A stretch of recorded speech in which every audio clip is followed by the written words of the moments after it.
Hello, everybody. Welcome to the Fintech Combine. I am your host, Kris Kovacs, and this is the series where we talk with and sometimes about community-based institutions, their digital and business transformation projects, and we meet the innovators, entrepreneurs, and fintechs that make it all possible. On this episode, we're speaking with Steve Soukup, the CEO of DefenseStorm, about what his firm does to protect credit unions and banks. So if you're ready, let's suit up and get out on the field.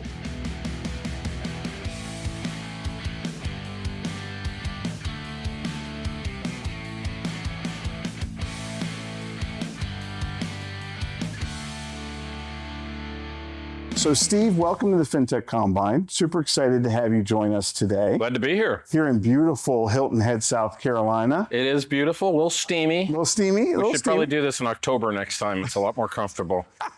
It's like perfect in October. I'll hold you to it. We'll come back and do one in October. Good. So tell us a little bit about DefenseStorm and what DefenseStorm does for financial institutions and perhaps other institutions as well. Sure. Well, let's start there. Strictly banking focus. So U.S.-based community and regional credit unions and banks. Mm-hmm. We were founded about 11 years ago by actually 3 banks. I hope I can say that on a credit union podcast, with the idea that the industry represented a unique high-value target for threat actors out there that wasn't really being well served by the massive horizontal players. Right.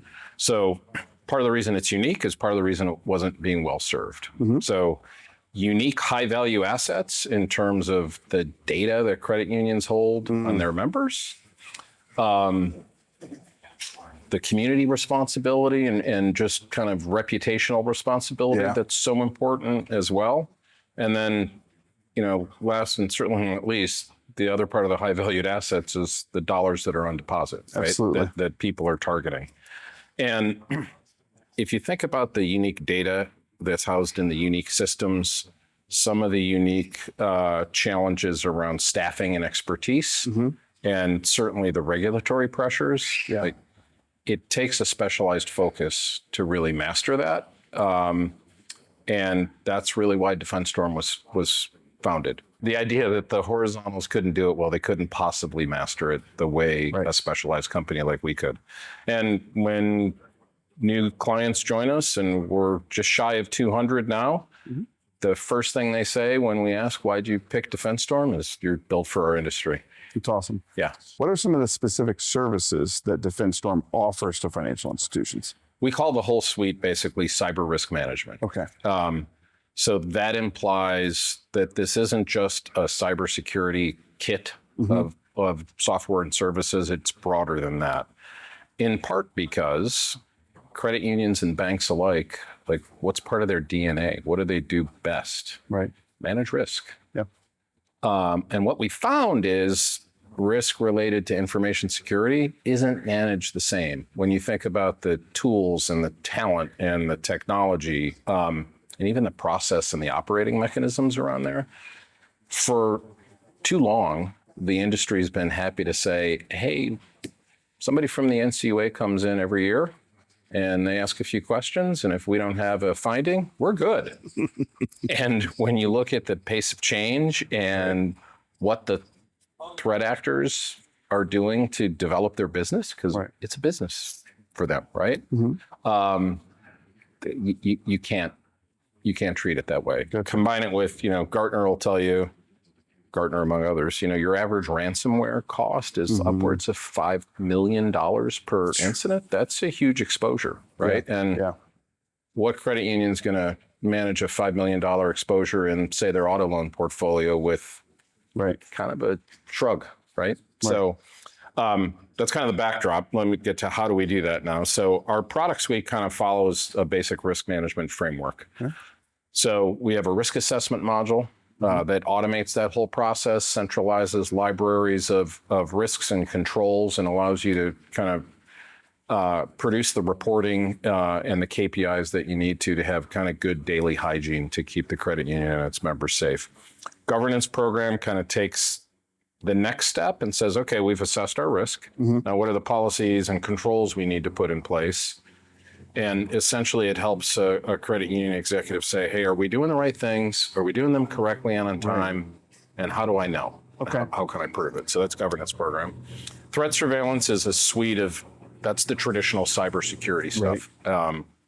That I'm sure a lot of your listeners are familiar with. That's where the company was founded. So it includes SIM technology. It includes vulnerability management and endpoint detection and response. Right. It's really the bulk of our managed service. So we have a 24/7/365 security operations center that acts as an extension of the team for our credit union and bank customers. So we're providing all the coverage and the triage. And, if you go back to that point about the challenge around talent, it's hard to find good cyber talent. Very and if hard you talent. could find it, it's hard to keep it and maintain it. And no offense to any of the practitioners out there, a lot of them would rather work for a tech company like us and see 200 environments than just working on one. Working in one. Is it possible for a credit union or a bank to use your service and completely outsource their information security needs? Or do you still work hand in hand with an internal unit that's kind of the boots on the ground? There's almost always somebody internal. Whether they're fully dedicated or not, it kind of varies up and down the asset spectrum, right? But somebody owns information security. In a smaller credit union, it might be the CIO or somebody in the IT world. Right. As they get larger, they're separating duties. Gotcha. But we can do a lot of the heavy lifting for them. It's like when things come to CISO world, like we're not offering outsourced CISO or things like that. There are plenty of other companies that do a great job on that front. Right. The last piece of the product set is fraud prevention. So if you think about the continuum, I always say that's kind of the so what and who cares about the first three steps, right? You go back to the precious data, the precious dollars. Right. That's why you're in the crosshairs. So how can we prevent that from happening? Right. Were you with DefenseStorm from the very beginning? No. Or did you join them after they had already started? I came in after the company was founded. It was about 4 years in. 4 years in. Yeah. So had the vision for this kind of robust ecosystem of services been borne out by then, or was that something that came later? Fraud and risk came after I joined. Okay. I think there was a vision for this could evolve into the fraud thing. Right. But honestly, there've been kind of some recent trends and shifts that are part of the tailwinds that we're trying to take advantage of to help grow it, right? So if you think about like Gartner's got a lot of press out there around fraud fusion centers. Right. FS-ISAC just announced a framework that, basically tries to accomplish the same thing, which is like take the mindset of a traditional cyber professional, some of the tools of a traditional fraud professional, put them together, and you're probably better suited to keep it from happening at that point. What do you think the major threats are today to financial institutions? We're probably 6 minutes in, and neither one of us has said AI yet, have we? Is that a record? Reboot. We'll try it again. Is that a record? No, it's a real threat, right? Wow. If you think about, I'm sure you've been phished before, right? You've gotten a every day fraudulent email, Every right? day, And sometimes it's like when you've been trained a little bit, sometimes they look so obvious. You're like, how could these guys be so bad? Yeah. They're really good at it now. Yeah. And AI helps. Getting better and better. If you think about audio fakes, right? A voice that sounds like somebody from your board calls you, and boy, they sound just like somebody from your board. Like anybody can get faked that way. Avatar spoofing of identities on Teams calls and things like that. Like AI is, I hate to say it this way, but AI is driving a lot of innovation for the threat actors. Well, that's true. That's true. That has been true for bad actors for a long time. Yeah. There was an innovative punch in there. How are you guys starting to use AI from a defense perspective? Yeah, we have for a long time. I don't want to go over a third rail for religious technologists, but like you could argue that ML was an early iteration of what we're calling AI. In fact, we usually call it that today anyway, right? Very much so. But we've had machine learning looking for anomalous activities in the platform for years. We're on probably our fourth iteration of what we call Pattern Scout, which is anomaly detection, right? So if you think about what our clients are doing, they're sending us all sorts of data, and we want it from as much as we can get it from, including banking specific applications like their digital platform, Right. their core, their lending and account opening. And like on average, Chris, that's about 120 million logs per day per FI. That's a lot, right? That's a lot. I couldn't staff a SOC with enough people to go through that manually, right? No. So part of what we do is we feed it up against known threats, right? So there are patterns out there, there are sources that will filter it against that, trigger some alerts to investigate. But then the machine learning does it for the anomalous things. Like what are the 5 things out of those 120 million that just should not show up in the wild like that? And we alert on them. Now, where we're starting to see a lot of momentum is using agentic AI to start doing some of that analysis once the alerts fire, right? Right now, a lot of people are involved in taking those, trying to say, well, actually, this is an AI application now too. I got 100 alerts. 7 of them are basically from the same root cause. Let's group that and investigate it, right?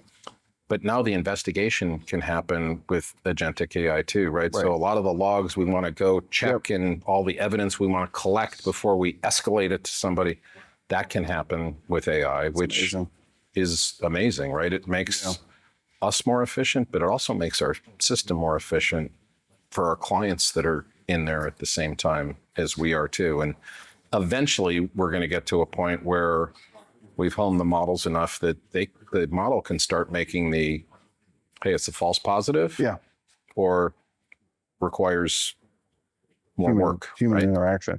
What was your approach to using AI? I've seen different approaches. I've seen some of the, like, I'm going to get a group of highly trained individuals and have them kind of lead the effort inside my organization.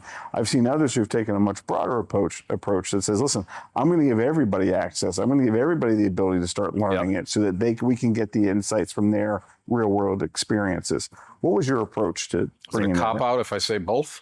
No, not at all. Not at all. So we're blessed. Our lead investor is a venture firm out of Toronto, Georgian Partners. And one of their core competencies is AI, applied AI, conversational AI, and it's been for years. So they helped us kind of early on form the specialized group that you're talking about. So that was an early path, and they were very good about saying, think about the problems you're trying to solve for your company and your customers, not come up with a magic wand that this AI thing can solve, right?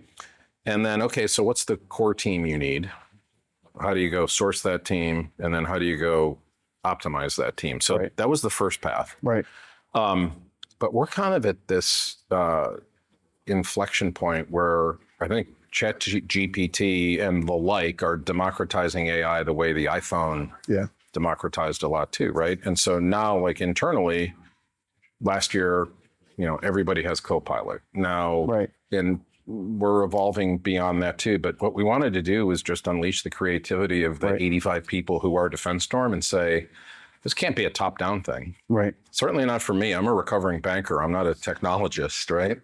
But it's amazing some of the things that, like, certain pockets of the company, certain people are just embracing it and finding ways to apply it to not, customer sensitive data, but just a lot of the things that we do that take time that the machine can do better. So it's a mix. It's both. Talking about your customer sensitive data, one of the things I was thinking about as I was thinking about DefenseStorm was, I always, when I was the CIO, I had to have an incredible amount of trust for my information security team because they had the keys to the kingdom, right?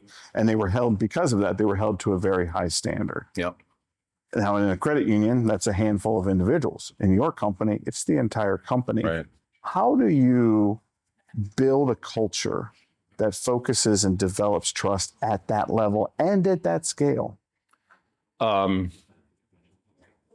think the answer is the same, whether you're a company where everybody's focused on that or you're a credit union where some of the people are focused on it. Because part of the culture is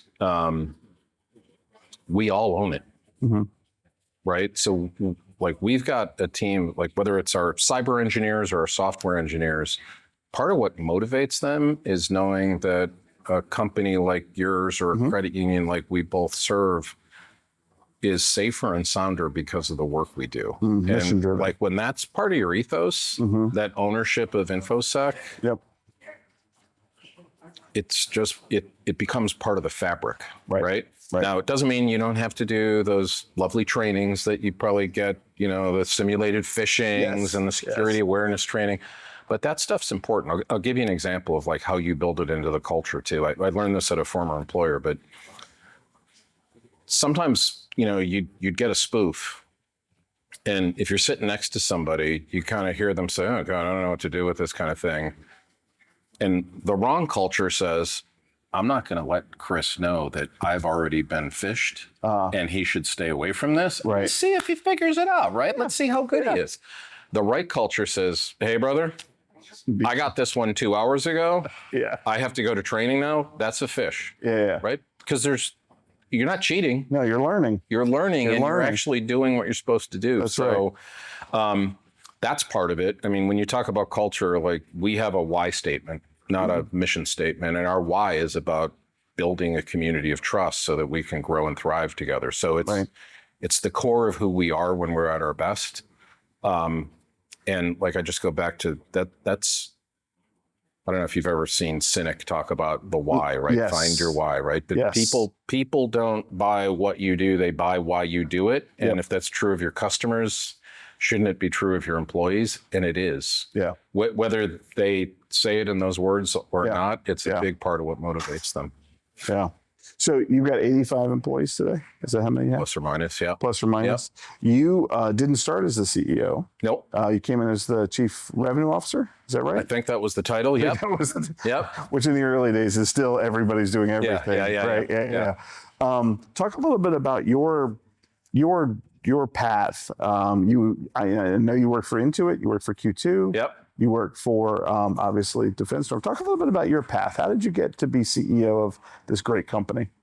The punchline, just to cut to the chase, is it happened on April Fool's Day during the pandemic. So I don't know if everybody else took a few steps back and I was still standing there or what, but no, kidding aside, I'm honored to be in this position. It's a great company with amazing customers. I love it. So I don't mean to make light. Not at all. But I mentioned before, I'm a recovering banker. So I actually got started up in New England working for State Street Bank, which still isn't much of a bank, but I was on the commercial side. It got me into banking. That's kind of where I learned that I love sales in terms of a way to listen to where somebody's struggling and come up with a solution, right? So I was on the corporate side. I was selling treasury management services. I moved to the Bank of Boston, which was a great company. Just in terms of its culture, it was like one of the first where like everybody was just, you were so proud to be there. You're so proud of how you served your customers.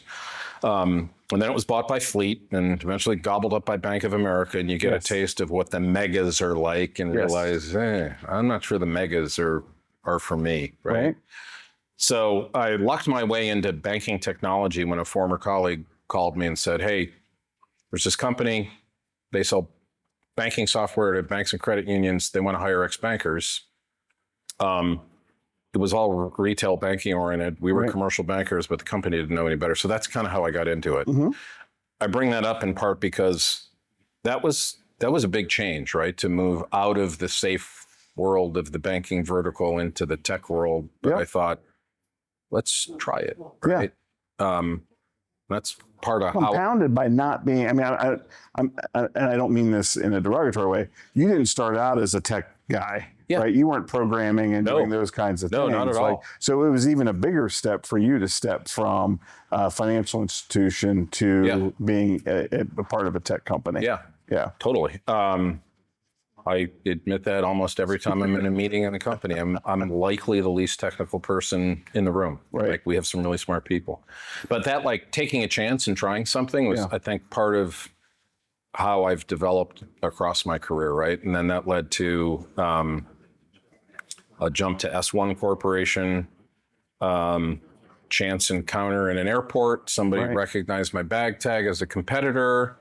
Took the chance, met some really cool people like Tom Shen, who's like an industry icon, Chip Mahan, who's Yes. Boy, life comes full circle, chips on my board, That's right. and learned a lot. And then went to work at Intuit, which was kind of like my MBA after my MBA in terms of the way that they developed management and leadership talent. One of the things I learned there that I thought was really important was like mobility isn't always about moving up. Mobility could be about moving around and learning different things. And that was a key tenet at Intuit that I think helped me get to where I am.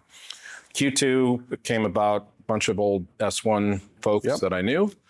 Intuit was an amazing company. I remember I had a chat with my wife about like, I kind of feel like I'm playing for the Yankees and I might be going to the Devil Rays, right? Like there's a lot of young talent there, but it's a risk. And she said, take it, or I'm going to hear you complaining about it for the next 5 years. So I did. Life-changing. I thank Hank and Matt for the opportunity of a lifetime. We had a great run, amazing growth.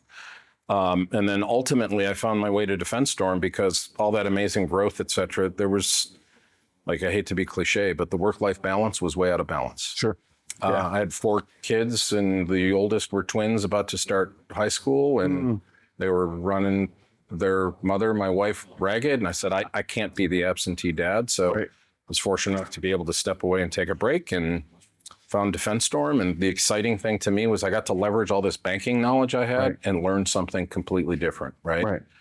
There are certainly points where the digital world and the cyber world intersect, but it was kind of like learning a whole new discipline. So it was fun. Yeah.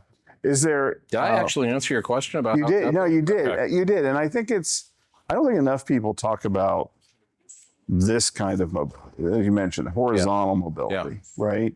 I say to my own kids and I say to people all the time, wherever you go, learn the business.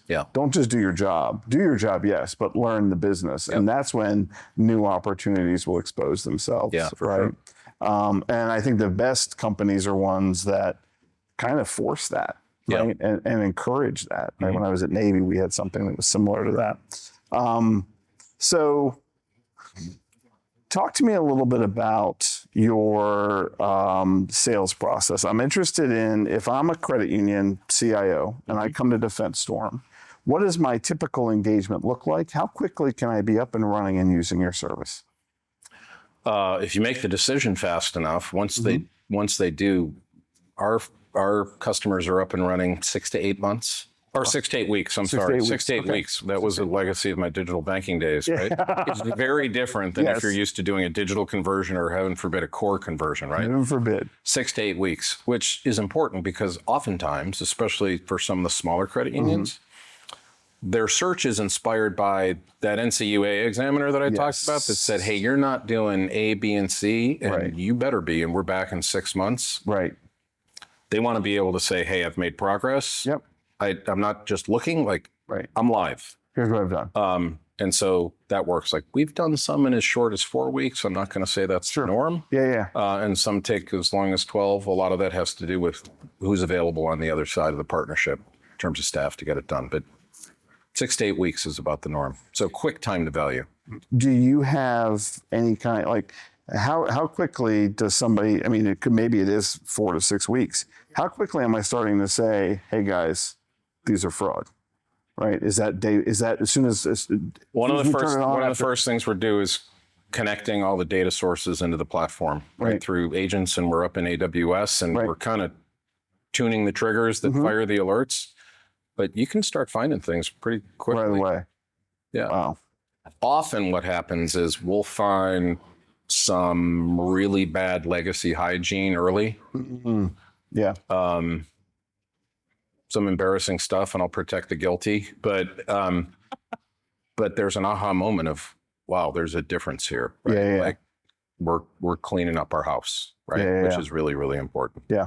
Are there engagements where an institution has been the victim of some kind of attack, right? Be it ransomware or something else, and they're bringing you guys in as a part of responding to that? Or do you guys get involved kind of in the after the fact to say, okay, let's talk about how to make sure that never happens again? More the latter than the former, right? So we don't do a lot of the forensic investigations. There are a lot of firms out there that are great at that. Oftentimes your insurer probably has a Yes. bigger say in who you're going to involve for that kind of stuff. But yeah, our whole premise is like this whole reactive to proactive is how do we shift far enough left in kind of what a practitioner would call the kill chain. So we find it well before it happens, as opposed to it happened. How do we prevent it? Right. That's a big part of our fraud prevention value prop. Right. So indulge me for a second, if you would, but Please. traditional fraud prevention, I would say it's like we're trying to thread the needle, right? Somebody's on the Constellation platform purporting to be Kris Kovacs, right? And I have a bunch of systems tied together to try to come back in nanoseconds and say, yeah, it's good. We can let it go, right? Or not so sure, let's step up authentication and do something. That's an important layer of the security chain, right? Like I'm not for a second saying shouldn't do that. In fact, we do it for a lot of people. But what's more valuable is let's say that that's not you, but somebody purporting to be you. What are the breadcrumbs that we could find 5 steps prior that keep that perpetrator from ever getting to the point where they're committing the transaction, right? That's where our clients are seeing value. That's the whole fusion, shift left kind of conversation. That's a tailwind that we're trying to capitalize on. Yeah. Well, that makes a lot of sense. The earlier you can intervene, the less the total impact of the fraud could very well be. Right. Okay. You think about things like, hey, this fake Chris changed all of his MFA contact info. He's been a member for 12 years and that's never happened. Oh, and it changed to this really weird domain address, right? Like Steve Soukup is the greatest.com, right? Something absurd, right? And then the system goes and looks and says, oh, you know what? We have 20 others that did the same thing. Or patterns across this person has tried to log in as Chris from 20 different geographies in the last 90 seconds. And they're as diverse as Nigeria and Rome, New York. Like, if you can catch it there, as opposed to threading the needle, you're way ahead of the game. With the tool sets, and I think I can guess what the answer will be, but one of the things that credit unions are really struggling with is the impact of this fraud. Are they simply just not using the tools? Are they not available? Are they, what would you equate a cause of that to be? It's a mindset. Okay. Right. So part of the double-edged sword of the risk management mindset is if we go back to, hey, what are the parallels between financial risk and risk of fraud, right? Or a breach. When a credit union assesses its portfolio, it does come up with a level of risk that's acceptable. Right. And so what we hear a lot,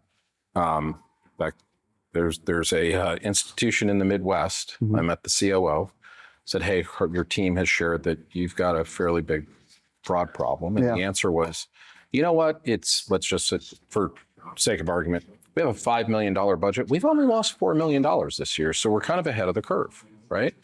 And so my natural reaction is, so does the CISO report to you as well as the fraud department? They do. What's the CISO's budget for breaches this year? What? Well, how much is too much, right? How many data records can the CISO get compromised this year? None. That's the mindset difference, right? And I'm not saying that we're going to come in and say, your credit union will never have fraud. But the whole approach is different with a mindset shift that's more like the cyber mind shift. And that's where fusion starts, is the mindset shift. Yeah, that makes a lot of sense. They're unwilling in many times to do anything that might compromise a user experience. That's the second part that I would have gone with, right? Like, is there so much friction that somebody's going to complain, right? What advice would you give as somebody who has fantastic experience selling services to financial institutions, right? You've done it for a long time. We have a lot of Your hairs are showing on film. Again, Steve, at least you have hair. What advice would you give we have a lot of startups, entrepreneurs who are trying to sell their product to Yep. financial institutions. What advice would you give them on how to make that first sale to an institution? First thing that comes to mind is patience. Financial institutions, if you go back to that risk management piece, they're risk averse, right? So as a startup, you represent an opportunity, but a level of risk as well. And I think the biggest mistake I see others make is the push that you can make in other industries. And patience is really hard, especially if you're a lifelong seller. Right. And you got a sales manager cracking the whip, or a head of sales, or a CRO. Yeah. I learned this lesson when I came. I've learned it many times, but one of the most recent ones was at DefenseStorm. When I joined, we transformed the sales force a little bit, had a little bit of a dry period, and we had a big deal on the hook with an FI in upstate New York. It was going to happen any day, any day, any day. And the board starts getting pushy. And so I start getting pushy, and I called the COO, and he said, Steve, I understand exactly where you're coming from. That's the nature of your business. The time it's taking is the nature of mine. And I've been at this institution for 20 years. I'll probably be here for another 10. So what I can tell you is we're going to go with your company Right. when we're ready. Yeah.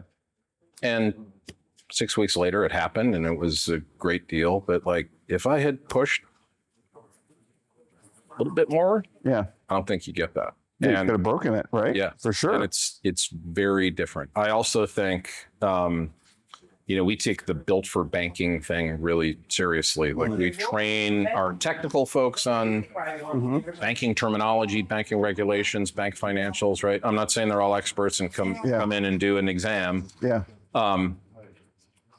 Same thing with the systems, right? Like, knowing how a core operates, how the ATMs operate, how they interplay, what the whole processing, it's really important, right? And Because you're very, very, very rarely in this business are you on an island where you can control all of that yourself. yeah, Right. You have to integrate, tie in, and deliver something through another system. and you can't BS the credit union, right? Right. You can't say, oh, we specialize in banking.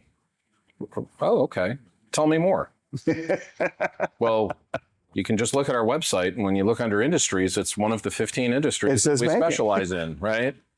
I don't mean to be like irreverent about it, but like, I think the genuine focus makes a difference, right? I remember when the Circle Fund was vetting us for investment, and somebody asked, like, hey, I get that you're built for banking, but I don't buy a built for banking chair. Why would I buy a built for banking cybersecurity company? And one of our customers piped in before I could say a word. He said, when you work with these guys and you see that they understand why we operate the way we do and how we operate, Right.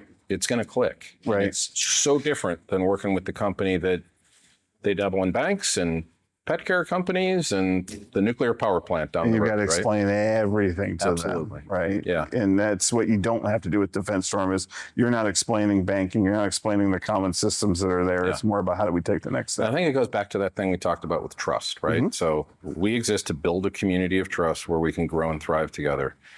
And that trust happens in part by being genuine Yeah, and not like the BS meter's got to go out that's true. the window.